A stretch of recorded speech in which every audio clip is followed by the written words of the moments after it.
Welcome, everyone, to the Leading Together podcast, Insights for Delaware's Tomorrow. I'm Julia Kelleher, Executive Director of First Aid Educate. In each episode, we sit down with Delaware's top minds and leaders to share perspectives that help advance FSE's mission, building capacity, raising awareness, and elevating school board leadership across our communities. Today, we're joined by Desa Burton, who is a U.S. Naval Academy graduate and an accomplished leader whose work spans technology, education, law, and government service. She's also a wonderful board member of First Aid Educate. Desa spent 10 years serving as a surface warfare officer in the U.S. Navy and the Naval Reserve before earning an MBA from Florida International University and a JD from the University of Pennsylvania Carey Law School, where she was editor-in-chief of the Journal of International Economic Law. Prior to her current role, Desa served as the Assistant General Counsel of Intellectual Property at InterDigital, leading research and development, technology, innovation, and government contracts. Today, Desa leads Zip Code Wilmington, which is a nonprofit that has trained more than 600 developers who have collectively earned over $131 million in wages. Her leadership continues to expand opportunities for workforce development in Delaware, and she plans to bring the southern Delaware additional opportunities and to explore new fields. All in all, Desa is a wonderful human being, extremely talented, generous in her thoughts and in her time, very committed to Delaware and to making things better. But all of her work and the conversation we'll have today, you're going to see her deep commitment to innovation, education, and creating pathways for others to succeed. So, Desa, we're thrilled to have you with us here today to talk about your leadership, your experience in technology and education, and how that can come together to make meaningful change in Delaware. Thank you, Julia, for having me. It's a pleasure. So I gave a broad bio there. You have a lot of diverse elements to your background, and in all of those, you've been a leader. So I was hoping we could start talking with the audience and give them a chance to learn more about how your leadership, which spans diverse fields, has allowed you to see firsthand how public systems impact individuals and communities. So are there some examples where public systems are working well and they're creating opportunities for improvement in military law, technology, and education? Oh, yes, absolutely. So think about it. We can reach the far corners of the earth in an instant virtually, and doesn't take that much to get there physically, right? And that's a vast improvement over the world 100 years ago, or even as much as 50 years ago. Modern medicine has improved the longevity for all of us. We're closing in on cures for major illnesses, making vast improvements with research. Quantum computing. I mean, being able to do the research to develop quantum computing, which may actually be the solution that leads us going in, around, and beyond our own solar system, something that we wouldn't have thought of years ago. So I think public systems, when we get together as a community and try to solve hard problems, I think we are advancing. Mm-hmm. I love the emphasis on community, because I think it is, while there are individual sectors and fields and there are people, but it does really take everyone pulling in the same direction. That's right. So getting to some of those, quantum physics and all of these things that bring, the world closer to us, that are done by smart scientists and the people who are zip code, who are coding and making these incredible things. It all starts, though, with their education and their preparation and their ability to compete or to get into these sectors and these roles that provide those opportunities. So when you think about public education today, what stands out as in terms of like what's working well and where maybe some improvements could be made? Well, I think we all know that we need to be able to focus on reading and math and making sure that students are prepared for the real world when they graduate. But at the same time, we're not leveling the playing field for everyone. For whatever reason, it's just still not happening. And I think that's a major challenge for us as a community, because using technology for infrastructure purposes in public education, so that, for example, if you live in a rural area, you can still get access to AP courses that are taught virtually from other locations. And then technology from the perspective of being able to utilize technology so that when students come out of their education, they know how to use technology, which is being utilized every day in the business field. Those are things we need to be thinking about making sure happen, because it hinders our ability to create a workforce of the future if that workforce is not prepared for the future. Mhm. That's a great point. And a lot of discussion actually in a lot of the circles that you're in, and even, when you go to events out there in the community, the workforce is very, and the business community is very interested in how education and education related programs are preparing a workforce here in Delaware so that we can grow our own talent and retain our own talent and make Delaware, a thriving economy. Mm-hmm. Exactly. So one thing, technology it's not new to education, but advances in technology, while they facilitate access, sometimes like sort of teacher preparation or buying new equipment for students and getting the resources in the classroom, sometimes that costs money. That ramp up to being able to fully incorporate technology into the learning environment requires additional funding. And as you're aware, Delaware is considering a new funding formula. Just recently, the funding commission made passed unanimously resolutions to say that they're going to continue to look at the funding formula, that it'll change eventually. They introduced some frameworks. But, what are your thoughts on education finance and what needs to be invested in public schools, and kind of that relationship between what we put in and what we're ultimately able to get out? Well, it all comes down to efficiency, right? Mhm. And I'm sure you've heard of the phrase, the Amazon effect, right? Like businesses that don't compete with Amazon are still being compared to Amazon, in that they need to be increasingly conscious of customer experience, speed of service, and overall value proposition. Mhm. Public education is no different, right? So when we enroll our children into public education, we expect that the system is going to work efficiently, that we're going to have the best experience. Our children are going to have the best experience possible. They're going to get this education, and that's going to support not only our children, but that raises our community and raises our country in a way that makes us continues to allow us to be competitive and to advance forward. And so if you have a system that is antiquated and is unable to meet the demands of the present, then it makes it hard to do anything. It makes it difficult to ensure you have the right quality educational instruction, the right infrastructure in place to support education, Mhm. the ability to adapt to changing technologies and things that are going on in the marketplace.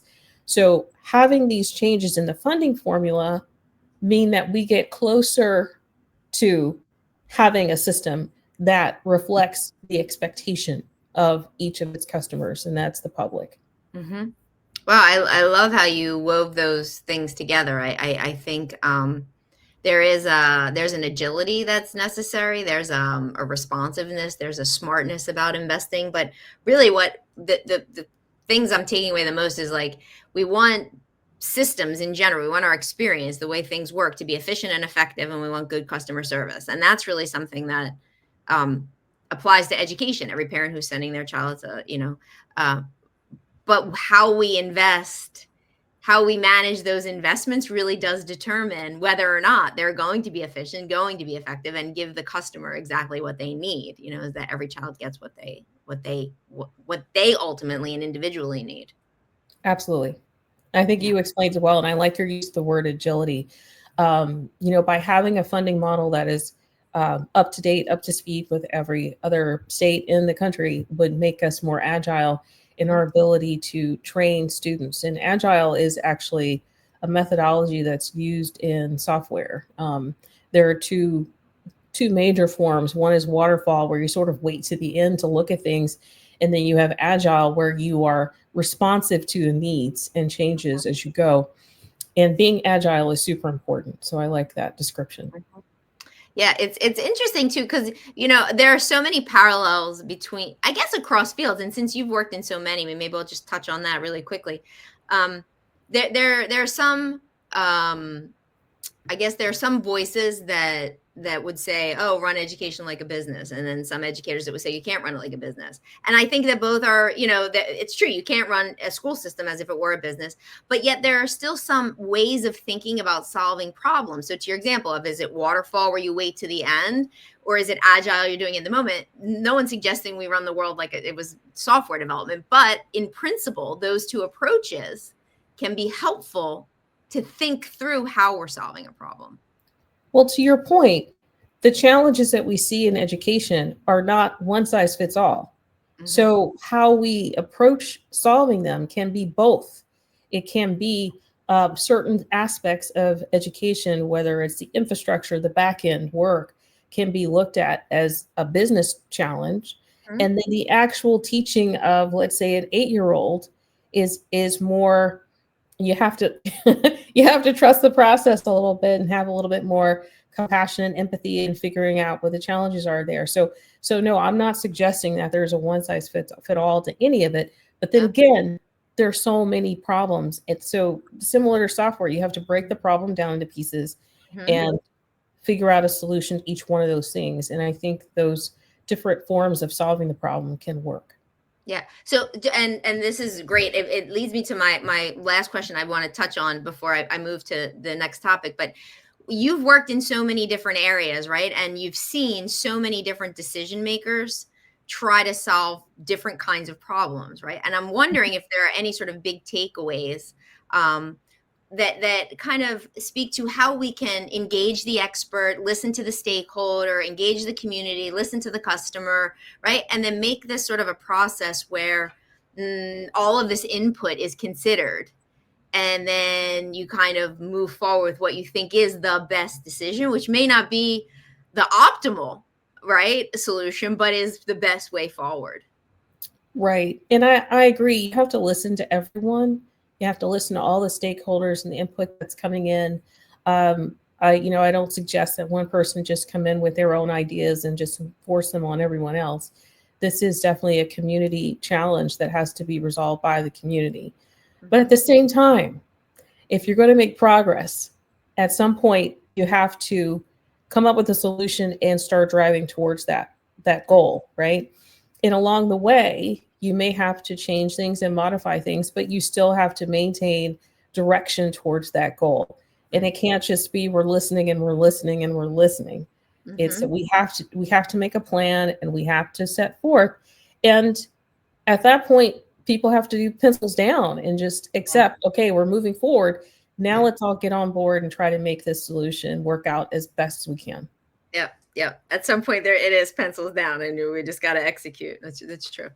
All right. So I want to move to your leadership experience because again, like I've said, I mean, technology, law, the military, government, contracting, all of these things now, zip code, nonprofit, tech related, you've led in so many different contexts. And I'd love to share with the audience what for you leadership success means. What is that? And does it look the same in each of those places? Is it a principle? Is it an outcome?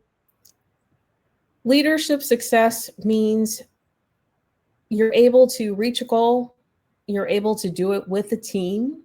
Mm-hmm. You're able to replicate that success, right? Like, it's really pulling together stakeholders and being able to achieve a goal. And I think it's sustainable. It's sustainability over time, that this was something that was successful, and that it's measured, it's measurable, and you can reflect on it. Yeah.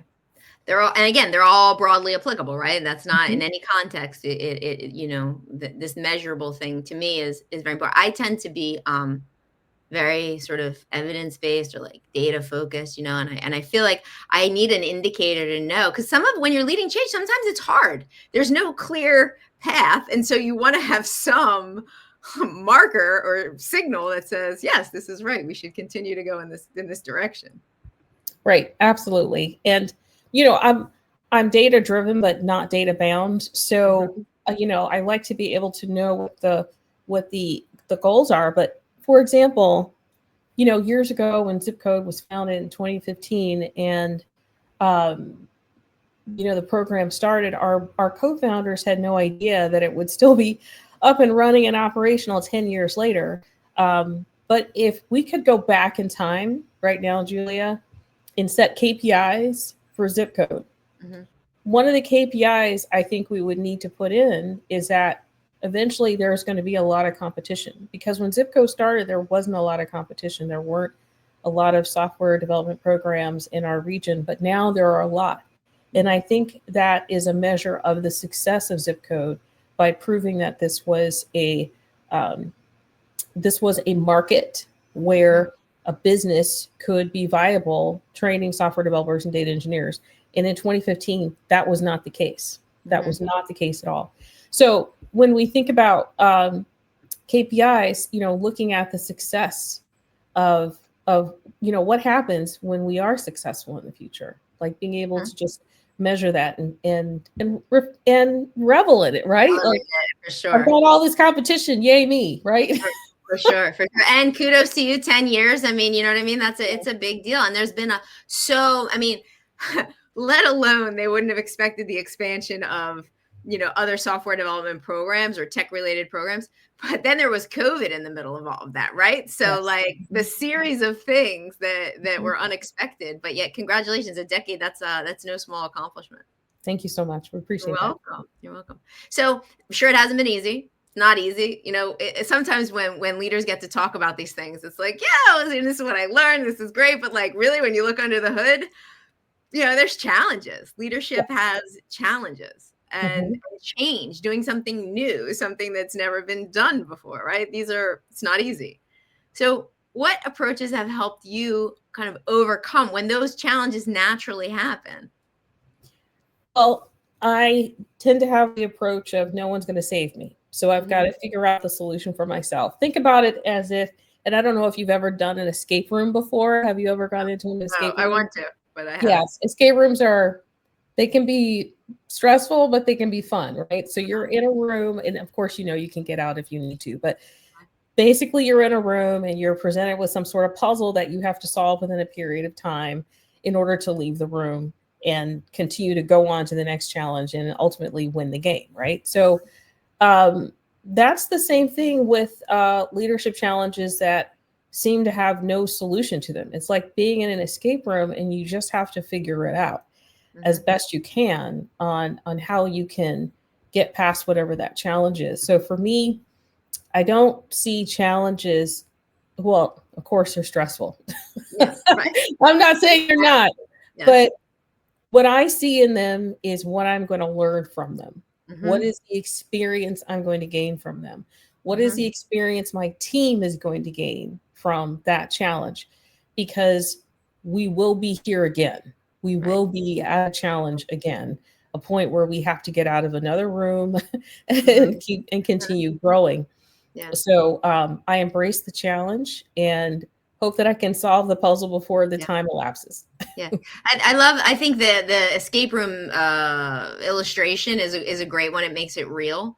And I couldn't help but, obviously our work is centered in school boards, right? But I was thinking, how does what you're describing kind of map to the school board experience?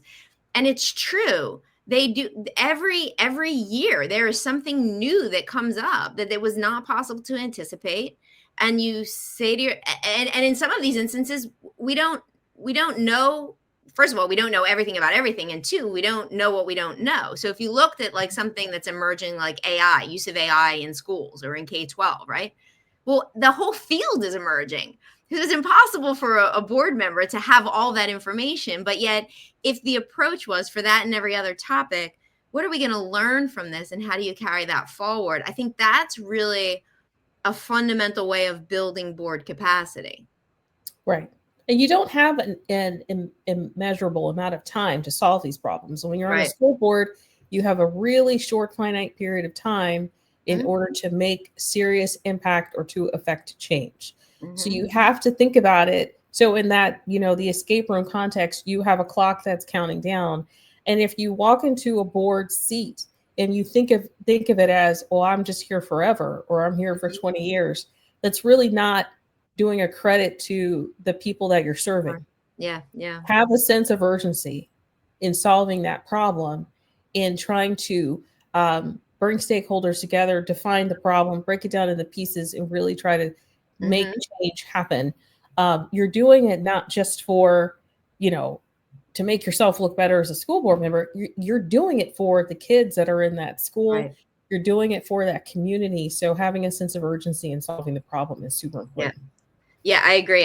The sense of urgency, it's an interesting point because a school year sort of seems long and then it flies by, but a lot of these decisions are made in like 1 year increments. And, the policy or whatever, the budget decision that gets made at a point in time. And then those are the investments for the year. And so really, I think understanding that it's time bound, but also the other thought that came to my mind when you were speaking is that, approaching it as an opportunity to make a contribution to solve a problem also makes it possible to see that we're building for something and someone's coming after us. Yes. There is that 4-year period. I will make it better to this degree, and I will prepare the ground so that someone else coming has something to work with.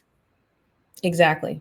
And that's where setting those KPIs and trying to meet those goals and pushing the ball forward a little bit more every single time becomes so important. Because if you can set those goals and you can put a plan together and do it, then other people can see what you did and either improve upon that process or pick up that process and replicate it. That goes back to the sustainability piece we talked about earlier. Yeah, and pick it up. Yep, I think that's great. That's a great point. And one last leadership question. So you're what's been your experience as a board member? As I mentioned, you're on First Aid Educate's board. You're a lot of. I mean, it would. Every time I walk into a room and you're there, I mean, someone is waiting to talk to you or to ask you a question or get your advice, so whether you're officially on a board, but you are really well regarded and respected for the kinds of leadership and technical and practical advice that you give to people. So I'm just curious from a board leadership perspective, what's that been like for you as a growth experience? So thank you for the kind remarks. I really appreciate it. True. The board of First Aid Educate is so deep when it comes to leadership that I feel like I'm the new kid, right? Really? Because all the folks on the board have so much experience, their connections, the things that they've been through, the success that they've had. I like to listen in that room. I like to listen more than I'm heard, but I feel like I can contribute now and again from the perspective that I come from into the meeting. But I feel like just the relationships I've developed being on the board have been extremely helpful to me and to Zip Code. But I feel like being on that board is super important. Being on the First Aid Educate board is super important because personally, I feel as if one of the reasons that Zip Code Wilmington has been successful, unfortunately, is because some of those opportunities that people are looking for as adults were not available to them as kids. And so when they're out in the workforce and things aren't working well, they still know that they have that drive and passion to be a software developer, data engineer. They need to get that training. Well, if we're able to provide it and we're able to see what's happening within K through 12, maybe that can start to address some of the issues and concerns they may have had when they were kids. And so I feel it's really important to make sure that all areas of the pipeline for workforce are operating at the max capacity. Yeah, I agree with you. I think the board is phenomenal. I personally and professionally have benefited from and appreciate the guidance and support that you've given me. Sometimes it feels like it's uncharted waters out there, and so having a board that I can rely on and that is there, and with so much different experience has been incredibly beneficial. And I think it speaks to a lot of what the organization has been able to accomplish, in the last 2 years. So thank you for that. Absolutely. So last topic I want to switch to, and you kind of teased it a little bit there, is kind of like the relevance of zip code as connected to the current state of affairs in public education. And you've been very successful leading the organization. And as you said, I mean, there's an important segment of the population that needs to be served. How do you make sure that everyone on the team is involved and invested in the success of the students who come through your program? So the first thing we do at Zip Code is we start by letting every employee know where they fit into the pipeline of that student's success. Mm-hmm. So we have our recruiting admissions, we have training, we have placement, and then there's all that underlying administration and support, right? So when someone comes into a role, they know exactly where they fit into that pipeline and how they are essential to that student's success from that perspective. So that's number one. And then we bring in people who are passionate about this work. We're a nonprofit. Our mission is to help support the economy of our region by providing this software developer data engineering training to people who have the desire, drive, and grit to do this training in 12 weeks, 80 to 100 hours a week, full time, coming out of the workforce to do it, and then help them get placed into jobs, using the skills for which they receive training on the other end of it. So the employers are on board with making this happen. The community is on board and people applying and getting into these jobs. And Zip Code is the thing that's in between, right? So by everyone understanding that goal and that mission and being passionate about it, it's not just another job, right? Then that makes all the difference. Yeah, and again, you've led in a lot of different contexts for many years, and kudos to your ability to create a team that's all organized around that mission and dedicated to the cause. It's easier said than done. I don't want that to go as sort of like, oh yeah, it just happened like that, because it takes a lot to make that happen. And when you were speaking, you also said about the hours, and we can go back over it if you don't mind for the audience. It's pretty intense, the period that they're doing. And so I want to talk about the time commitment for them and the intensity of that work, but also what that means in terms of being a real world learning opportunity for your students. So it's 80 to 100 hours a week. And what we mean by that is they're going to be in lectures and labs and working on projects with their other cohort members for the usual 9 to 5. But then there's time outside of that. They have to continue and do work. So they're doing labs and things before class starts. They're working on labs and projects when class ends. They're working on labs and projects over the weekend. But what we've done is create an immersive training environment. So they're learning a new language. That's the bottom line. When you're learning a new language, you need to be immersed in it. And you need to be around other people who are talking speaking that language.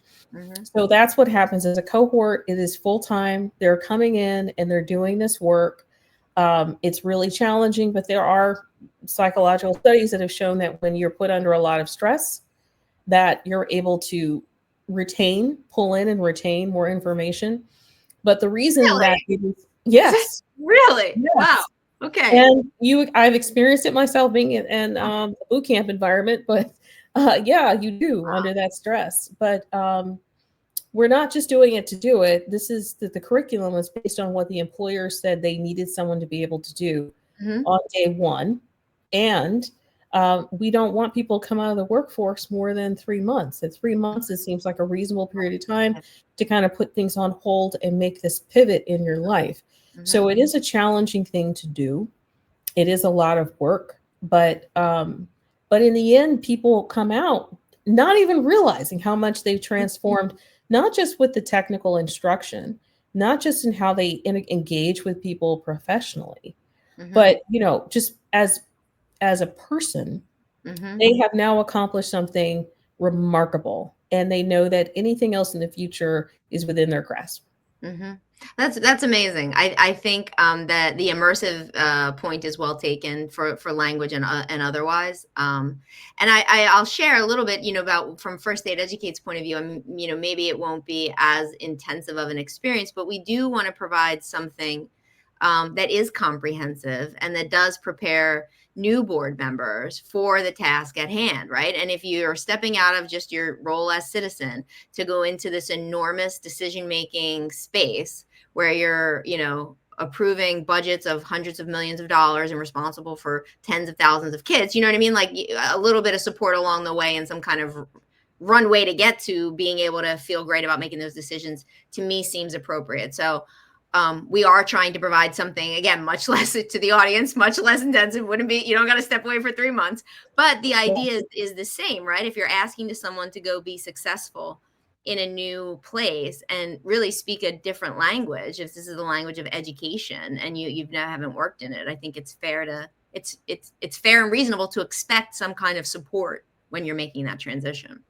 Absolutely. And I think you want to be confident when you go into that boardroom, when you're with other people, when you're meeting someone from the public that may have some concerns about what the school board is doing. And you want to be confident when you're answering those questions, you're making those decisions, you're casting that vote, that you feel comfortable doing it. At the end of the day, you feel comfortable with the decisions that you've made. You don't regret it because you feel unprepared, right? Mm-hmm. If people voted you in to be their representative, you want to feel confident that you're doing the job A+, right? 1,000%. So one last question for you before we go, and this has been really, really fun for me to do, and I know the audience is enjoying this. It's great content that you're surfacing. Great. But your work, when you describe it, you talk about that you are engaging with businesses and nonprofits and community partners. You've been able to do this like 360. And I'm just wondering if we could close with, maybe some tips of how you've been able to engage everyone and bring everyone to the table. Again, with this idea that boards need to sort of do the same thing. Right. Well, it's outreach. When you look at being a school board member, you think to yourself, I'm here to do the work of the school board. But what exactly is that? You have to understand what those goals are. Is the goal to provide talent to businesses in the local region that are ready to do the work those businesses need to do? It's to certainly meet the expectations of the parents for those students before they move from one grade to another. And also, what is the expectation of the government and what its workforce understands? Mm-hmm. But in reaching out to businesses and to philanthropic organizations, Mm-hmm. just figuring out what are your goals and how can we connect with those goals? Mm-hmm. Are we meeting what you believe are the objectives of this school system?